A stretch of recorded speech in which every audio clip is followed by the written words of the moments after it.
Um dos pontos polêmicos na reforma da Previdência, como vimos na reportagem, é o que prevê que as mulheres precisem trabalhar mais para poder se aposentar. Pela proposta apresentada, homens e mulheres devem ter no mínimo 65 anos de idade e 25 anos de contribuição para a Previdência para que possam se aposentar. O problema é que, como a gente sabe, as mulheres acumulam diversas tarefas domésticas além das atividades profissionais, ou seja, elas têm dupla jornada. Esse é um dos desafios das mulheres para conseguirem se manter no mercado de trabalho. Salários menores, jornadas maiores, desconfianças, são muitos os problemas. Para falar sobre o assunto, a gente recebe aqui no estúdio a Procuradora Regional do Trabalho, Ileana Neiva. Doutora Ileana, muito boa noite, muito obrigado pela entrevista. Começando pela reforma da Previdência. Essa proposta de que a mulher precise trabalhar mais para se aposentar, ela é uma proposta justa? Boa noite a todos.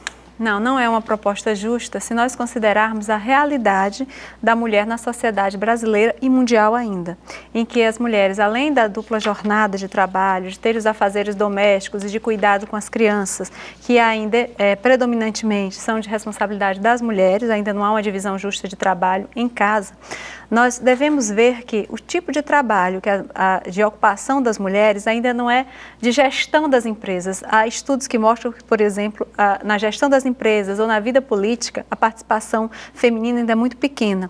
Nós ainda vemos as mulheres predominantemente em atividades da educação, nas escolas e principalmente na educação infantil, que é todo um desgaste do profissional maior, por exemplo, do que de uma professora universitária, com todo o trabalho que a professora universitária tem que desenvolver com seus alunos, ela está tratando com adultos. A professora da educação infantil, ela é quase uma mãe também para aquelas crianças. Nós vemos a quantidade de mulheres no campo, trabalhadoras rurais, né? Vemos o trabalho das mulheres como auxiliares de serviços gerais, em profissões em que há muito desgaste feminino, e nós temos que ver as diferenças fisiológicas e não é possível se considerar que é justo que haja o mesmo tempo de serviço.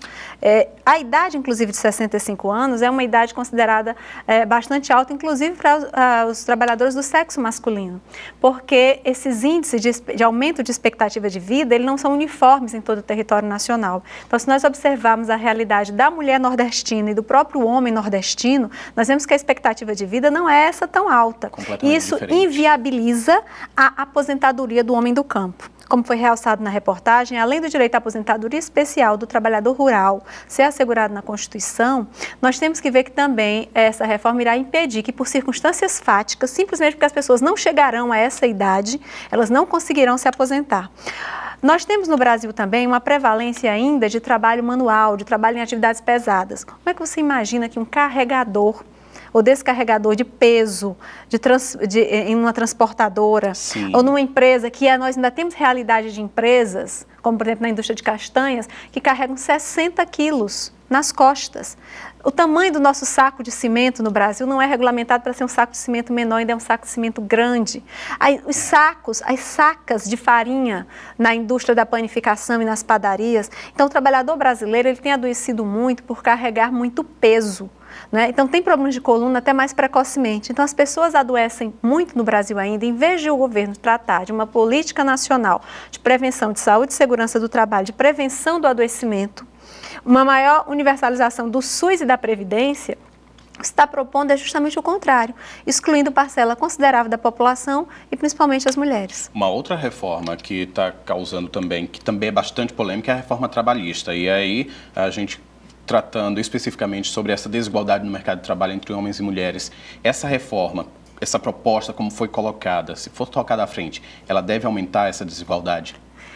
Sim, deve aumentar. É muito preocupante que a jornada de trabalho móvel e variável seja um dos artigos dessa reforma, né? Se permitir que a jornada de trabalho possa ser móvel e variável, vale dizer que uma mulher, ela trabalha no turno matutino, porque seu filho estuda no turno matutino. Nós vivemos uma cidade, uma realidade de não haver creches. E as empresas tampouco mantêm creches para os filhos das suas empregadas. Então, essas mulheres não têm com quem deixar as crianças e normalmente adequam o seu turno de trabalho ao horário escolar dos filhos.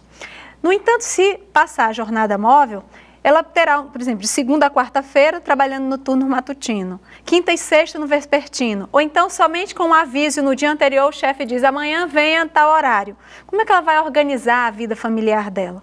Além disso, os trabalhadores em geral, como vão organizar a sua vida de estudantes? Então, a pessoa não pode ser vigilante, por exemplo, estar estudando para depois galgar uma outra profissão. Sim. Porque não terá possibilidade, porque sua vida vai ser toda dedicada ao trabalho, sem possibilidade de estudo.